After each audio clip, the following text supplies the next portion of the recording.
이 얼굴에 돈도 많아! 내가 그년보다 못한 게 뭐야? 밤에도 말이지. 아가, 이 약은 늙은 내가 먼저 먹어야겠다. 삶의 지혜와 따뜻한 위로가 담긴 이야기의 숲, 담밤야화에 오신 것을 환영합니다. 오늘 함께 나눌 이야기는 질투에 눈먼 이웃의 계략에 맞서 며느리를 위해 목숨을 건 시어머니의 숭고한 사랑 이야기입니다. 사건의 불씨는 3년 전 김서방의 혼례를 앞둔 어느 봄날 시작되었습니다. 마을 어귀 우물가에서 물을 깃던 총각 김서방에게 이웃집 과부 팽댁이 은근슬쩍 다가왔습니다. 일찍이 남편을 여의고 혼자가 된 팽댁은 훤칠하고 성실한 김서방을 남몰래 연모하고 있었습니다. 어머, 김서방. 혼자 물 깃느라 힘드시지 않소? 이리 주시게. 내가 좀 도와줌세. 아닙니다. 팽댁. 남녀가 유별한데 어찌 과부댁 손을 빌리겠습니까? 괜찮습니다. 김서방이 정중히 거절하며 자리를 피하려 하자 팽댁은 다급하게 김서방의 옷소매를 잡았습니다. 그녀의 눈빛은 간절하다 못해 탐욕스럽게 번들거리고 있었습니다. 김서방, 내 딱 까놓고 말함세. 자네, 정말 그 비실비실한 연인연이랑 혼례를 치를 텐가? 가진 거라곤 빚뿐인 집에 장가들어서 어찌 살려고 그러나? 말씀이 지나치십니다. 연희 낭자는 제 정혼자입니다. 내 곳간에 쌀이 넘쳐나고 금반지가 서호분 되네. 자네가 원한다면 내 다 줄 수도 있어. 그러니 먼 데서 찾지 말고 나랑 합치면 어떤가? 응? 팽댁은 자신의 재력과 젊음을 무기로 김서방을 유혹했습니다. 하지만 김서방은 팽댁의 손을 단호하게 뿌리쳤습니다. 돈이 많고 적음은 제게 중요치 않습니다. 제 마음엔 오직 연희 낭자뿐입니다. 다시는 이런 부끄러운 말씀 마십시오. 김서방이 뒤도 돌아보지 않고 떠나자 홀로 남겨진 팽댁의 얼굴이 수치심으로 붉게 달아올랐습니다. 그녀는 김서방이 사라진 쪽을 노려보며 입술을 깨물었습니다. 사랑이 깊었던 만큼 거절당한 자존심의 상처는 깊은 도끼가 되어 그녀의 가슴에 박혔습니다. 감히 나를 거절하고 그깟 병든 년을 택해 내 놈들이 얼마나 잘 사나 두고 보자. 내 눈에서 눈물 나게 했으니 내 놈들 눈엔 피눈물이 나게 해주마. 그날 팽댁이 품은 앙심은 3년 뒤 김서방네 집에 닥쳐올 끔찍한 비극의 씨앗이 되고 말았습니다. 그리고 행복해야 할 김서방과 연희의 신혼생활은 아이가 생기지 않는 불행과 함께 서서히 어둠 속으로 빠져들고 있었습니다. 그렇게 3년이라는 세월이 흘렀습니다. 깨 볶는 냄새가 나야 할 김서방네 신혼집에는 어느샌가 한숨소리만 깊어졌습니다. 심성이 고운 며느리 연희는 시집 온 지 3년이 넘도록 태기가 없자 마음의 병을 얻어 시름시름 앓아누웠습니다. 아내를 끔찍이 아끼는 김서방은 백방으로 용한 약을 찾아다녔습니다. 여보, 조금만 기다리시오. 이번엔 진짜 용한 의원에게서 지은 보약이요. 이거 먹고 기운 차리면 아이도 곧 생길 것이오. 혼잣말을 되뇌이며 김서방은 전 재산이나 다름없는 큰 돈을 털어 귀한 보약을 지어 집으로 향했습니다. 발걸음을 재촉하던 그때 마을 어귀 돌담길에서 이웃집 팽댁과 마주쳤습니다. 그녀는 김서방이 품에 안은 약첩을 보더니 묘한 미소를 지으며 다가왔습니다. 아이고, 김서방 아니신가? 낯빛이 어두운 걸 보니 또 안 사람 약을 지어오시는가 보. 아, 예. 팽댁도 별일 없으시지요? 집사람 몸이 영 차도가 없어서. 쯧쯧, 젊은 세댁이 그렇게 비실거려서 쓰나. 내 그럴 줄 알고 김서방을 위해 귀한 것을 구해놨네. 팽댁은 품속에서 말린 뿌리 몇 개를 꺼내 김서방에게 내밀었습니다. 그것은 겉보기엔 평범한 약초 같았지만 실은 맹독을 품은 투구꽃 뿌리였습니다. 하지만 3년 전의 일을 까맣게 잊은 김서방은 팽댁의 눈 속에 서린 살기를 전혀 눈치채지 못했습니다. 이게 잉태에는 직효라네. 산 너머 10만이에게 사정해서 겨우 구한 거야. 보약 다릴 때 이걸 같이 넣고 다려 먹이게. 그럼 당장이라도 태기가 설걸세. 아이고, 이 귀한 것을 정말 감사합니다. 팽댁, 지난번 제 무례를 용서해 주시고 이리 마음 써주시니 몸둘 바를 모르겠습니다. 아유, 다 지난 일인데 뭘. 이웃끼리 돕고 살아야지. 어서 가서 다리시게. 정성껏, 아주 정성껏 다려야 약발이 받을 걸세. 팽댁은 김서방의 등을 떠밀며 인자한 척 웃어 보였습니다. 하지만 김서방이 고맙다는 인사를 남기고 멀어지자 그녀의 얼굴에서 웃음기는 순식간에 사라졌습니다. 그래, 정성껏 다려서 먹여라. 내 놈이 끔찍이 아끼는 그 계집이 피를 쏟고 죽어가는 꼴을 내 두 눈으로 똑똑히 봐줄 테니. 김서방은 팽댁의 시커먼 속내도 모른 채 그저 아내를 살릴 희망에 부풀어 집으로 달려갔습니다.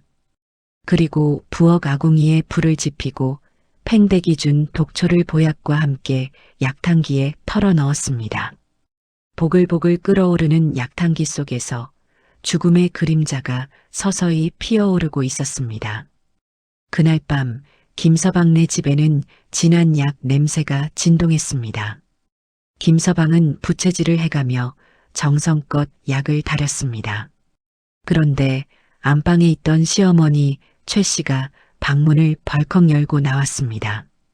그녀는 평소 산에서 약초를 캐며 살아온 덕에 풀냄새 하나는 귀신같이 맞는 사람이었습니다. 예, 아범아. 너 약재에다 뭘 더 넣었느냐? 예, 아니요. 의원이 지어준 것 말고는. 아니다. 내가 아는 십전대 보탕 냄새가 아니야. 구수한 냄새 끝에 묘하게 혀끝이 아린 비린내가 섞여 있어. 마치 썩은 풀뿌리 같은 냄새 말이다. 최 씨는 약탕기 뚜껑을 열고 올라오는 김을 살폈습니다. 보약 특유의 향기 속에 아주 미세하지만 분명히 이질적인 독한 기운이 숨어 있었습니다. 그것은 산짐승 잡을 때나 쓰는 독초, 투구꽃 뿌리 냄새와 흡사했습니다. 이거 의원이 준 약재 말고 다른 건 일절 안 넣은 게 확실하냐? 아, 오다가 팽댁을 만났는데 그이가 잉태에 좋은 약초라며 뭘 좀 주길래 같이 넣었습니다. 워낙 귀한 거라길래. 뭐라? 팽댁? 저 아랫마을 과부 팽댁 말이냐? 예, 지난 일은 다 잊고 이웃끼리 돕고 살자면서. 이런 멍청한 놈! 그 여우 같은 년이 퍽이나 우리 잘 되는 꼴을 보겠다! 그 년이 내 혼사 때 앙심을 품고 얼마나 독을 품었는지 잊었느냐? 어머니도 참 벌써 3년이나 지난 일입니다. 설마 하니 사람 목숨 가지고 장난을 치겠습니까? 김서방은 어머니가 괜한 의심을 한다며 손사래를 쳤습니다. 하지만 최 씨의 등골은 서늘해졌습니다. 그녀는 직감했습니다. 팽댁의 웃음 뒤에 숨겨진 것이 선의가 아니라 며느리의 목숨을 노리는 살이라는 것을. 분명히 이건 사람 살리는 약 냄새가 아니야. 하지만 심증만 있고 물증이 없으니 이를 어쩐다. 비싼 돈 들여 지어온 약을 다 버리라고 하면 아범이 믿지 않을 텐데. 어머니, 약이 다 됐습니다. 식기 전에 어서 연희에게 먹여야겠습니다. 김서방은 정성스레 약을 사발에 따랐습니다. 검붉은 약물이 사발에 찰랑거렸습니다. 최 씨의 눈에는 그 약이 며느리의 목숨을 끊어놓을 사약처럼 보였습니다. 그녀는 떨리는 손을 꼭 쥐며 위험한 결단을 내렸습니다. 김서방은 갓 다려낸 뜨거운 약사발을 들고 안방으로 들어갔습니다. 방 안에는 며느리 연희가 창백한 얼굴로 앉아 있었습니다. 김서방은 후후 불어가며 약사발을 아내에게 건넸습니다. 부인, 어서 드시오. 이번 약은 정말 귀한 것이니 남기지 말고 다 마셔야 하오. 서방님, 고맙습니다. 이 은혜를 어찌다. 연희가 떨리는 손으로 약사발을 받아 입으로 가져가려던 찰나였습니다. 방문이 쾅 하고 열리더니 시어머니 최 씨가 들어와 다짜고짜 연희의 손목을 낚아챘습니다. 안 된다. 그 약은 못 먹는다. 어머니, 갑자기 왜 이러십니까? 이 귀한 걸 며느리만 입이냐? 나도 요즘 기력이 딸려 죽겠는데 젊은 것보단 늙은 내가 먼저 먹어야겠다. 최 씨는 며느리의 손에서 약사발을 거칠게 빼앗았습니다. 뜨거운 약물이 넘쳐 최 씨의 손을 대었지만 그녀는 아랑곳하지 않았습니다. 그녀의 눈은 두려움으로 흔들리고 있었지만 입으로는 모진 말을 뱉어내야만 했습니다. 독인지 약인지 모를 것을 며느리에게 먹일 수는 없었기 때문입니다. 어머니, 아무리 그래도 제 약을 어떻게... 시끄럽다. 내가 먼저 맛을 보겠다는데 잔말이 많아. 최 씨는 끓는 듯한 뜨거운 약을 숨도 쉬지 않고 단숨에 들이켰습니다. 목구멍이 타들어가는 고통보다 뱃속으로 퍼지는 독한 기운이 더 무서웠습니다. 빈 그릇을 바닥에 내동댕이 친 최 씨는 입가를 훔치며 짐짓 트림까지 했습니다. 좋다. 역시 비싼 약이라 그런지 힘이 불끈 솟는구나. 너는 나중에 돈 벌어서 다시 지어 먹어라. 어머니, 정말 너무하십니다. 어떻게 며느리 약을 탐내십니까? 노망이라도 나셨습니까? 왜 안 하던 짓을 하시는 겁니까? 어머니, 제가 아이를 못 낳는다고 이리 구박을 하십니까? 너무하십니다. 연희는 얼굴을 감싸 쥐고 방을 뛰쳐나갔고 김서방도 화를 참지 못하고 밖으로 나가버렸습니다. 텅 빈 방에 홀로 남겨진 최 씨. 그녀는 그제야 참았던 고통에 배를 움켜쥐고 식은 땀을 흘렸습니다. 위장이 꼬이는 듯한 격통이 시작되고 있었습니다. 아가 아범아, 나를 원망해라. 차라리 노망난 늙은이라 욕해라. 내 목숨 하나로 너희 둘만 무사하다면 나는 그걸로 되었다. 한편 담벼락 너머에서 이 소란을 엿듣고 있던 팽댁은 회심의 미소를 지었습니다. 꼴 좋다 시어미가 며느리 약을 뺏어 먹어. 크크크 누가 죽든 상갓집 곡소리는 나겠구나. 알턴 이가 빠진 것처럼 시원하다. 시원해. 그날 밤 김서방네 집에는 찬바람이 몰아쳤습니다. 며느리 연희는 퉁퉁 부은 눈으로 진보다리를 싸고 있었습니다. 남편이 말려보았지만 시어머니에 대한 배신감과 서러움은 걷잡을 수 없었습니다. 비키세요. 더는 못 살겠습니다. 아이 못 낳는다고 구박하는 것도 모자라 그 귀한 약까지 뺏어 드시는 분입니다. 제가 어찌 마음을 붙이고 살겠습니까? 부인, 제발 날 봐서라도 한 번만 참아주시오. 내 어머니께 다시 이런 일이 없도록 잘 말씀드릴 테니. 그때였습니다. 시어머니의 방 안에서 둔탁한 소리가 났습니다.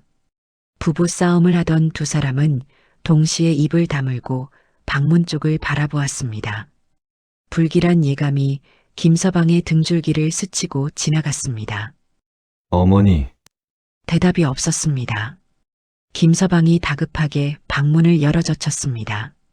그리고 눈앞에 펼쳐진 광경에 그는 비명조차 지르지 못하고 얼어붙고 말았습니다. 방바닥에 쓰러진 최 씨가 입가에 검붉은 피를 한가득 토해내고 있었기 때문입니다. 어머니! 이게 무슨 일입니까? 어머니! 어머님! 피를! 오지 라. 가까이 오지 마.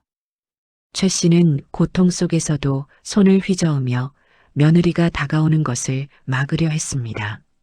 도끼 서린 토사물이 혹여나 며느리에게 묻을까 걱정했던 것입니다. 김서방은 미친 듯이 의원을 부르러 뛰쳐나갔고 연희는 피범벅이 된 시어머니를 끌어안고 오열했습니다. 이건 그냥 체한 게 아닙니다. 사약에나 쓰이는 초중독입니다. 이대로 두면 심장이 멈출 겁니다. 초라니요. 보약의 독초라니요? 약재 찌꺼기를 가져와 보시오. 분명 잘못 섞인 게 있을 것이오. 그제야 김서방의 머릿속에 번개처럼 스치는 기억이 있었습니다. 낮에 팽대기 건네주며 잉태의 지켜라고 했던 그 말린 뿌리. 김서방은 자신의 머리를 쥐어뜯으며 땅을 쳤습니다. 아! 내가 미쳤지! 팽댁, 그 여우 같은 여편네가 준 게 독초였어! 내가 내 손으로 어머니께 독을 들였어! 그럼 어머님은 그걸 알고 드셨단 말입니까? 연희는 시어머니의 손을 잡았습니다. 차가워져가는 손, 하지만 그 손은 마지막 순간까지 며느리의 옷자락을 꽉 쥐고 놓지 않고 있었습니다. 그것은 탐욕이 아니라 자식을 살리려는 어미의 처절한 몸부림이었습니다. 아가, 너는 살아야 한다. 예쁜 아기 낳고 천년만년 살거라. 어머님, 흐르. 의원은 서둘러 해독제를 다려 최 씨의 입에 흘려 넣었습니다. 긴 밤이 지나고 새벽닭이 울 무렵 최 씨가 기적적으로 눈을 떴습니다. 그녀가 눈을 뜨자마자 찾은 것은 자신이 아니었습니다. 아가, 너는 안 마셨지? 그 약 안 마셨지? 예, 안 마셨습니다. 어머니 덕분에 살았습니다. 흑흑. 김서방은 날이 밝자마자 관하로 달려가 팽댁을 고발했습니다. 포졸들이 들이닥쳐 팽댁의 집을 수색하니 남은 독초가 증거로 나왔습니다. 포졸들에게 질질 끌려가면서도 팽댁은 끝까지 자신의 죄를 뉘우치기는커녕 악을 쓰며 발악했습니다. 이거 놓아라. 내가 사람을 죽였느냐? 좋은 마음으로 약초 하나 준 게 대수란 말이냐? 김서방, 내 놈이 나한테 이럴 수 있어? 내가 뭘 그리 잘못했어? 난 억울하다. 억울해. 김서방, 네가 나한테 구독을 해줬어? 좋아요를 해줬어? 어떻게 그럴 수 있어? 내 마음 알면서! 마지막까지 도끼를 뿜어내는 그녀의 모습에 마을 사람들은 혀를 찾고 팽댁은 결국 곤장을 맞고 마을에서 영원히 쫓겨나는 신세가 되었습니다. 죄는 미워하되 사람은 미워하지 말라지만 인과응보는 피할 수 없는 법이었습니다. 그로부터 1년 뒤 김서방네 집에는 경사가 겹쳤습니다. 몸을 회복한 최 씨가 지극정성으로 다려준 보약을 먹고 연희가 건강한 사내 아이를 낳은 것입니다. 최 씨는 손자를 안아들고 세상을 다 가진 듯 기뻐했습니다. 아이고, 내 강아지. 할미가 너 보려고. 그 독한 걸 마시고도 살았나 보다. 어머니, 아니에요. 어머니가 저를 2번 낳아주신 겁니다. 저한테는 어머니가 생명의 은인이자 2번째 어머니십니다. 그날 이후 고부 갈등은 눈 녹듯 사라졌습니다.